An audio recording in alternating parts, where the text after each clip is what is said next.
चालाकी का अंजाम। एक आदमी ने गधे पर नमक लादा और उसे मंडी में बेचने के लिए शहर की तरफ ले चला।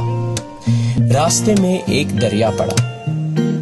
गधा बोझ से लड़खड़ाकर दरिया में गिर पड़ा और सारा नमक पानी में घुल गया। मालिक ने सोचा कि खाली गधे को मंडी ले जाना बेफायदा है।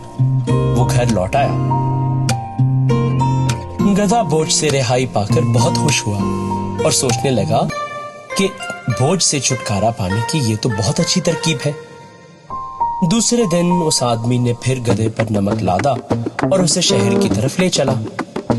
इस दफा गधा जानबूझकर दरिया में गिर पड़ा और बेचारे मालिक का सारा नमक फिर बह गया। गधा खुशी से फूला ना समाया और उसने दिल में ठान ली कि अब हमेशा यही चाल चलूंगा। लेकिन मालिक गधे की चालाकी समझ गया। उसने सोचा गधे को इस शरारत की सजा मिलनी चाहिए।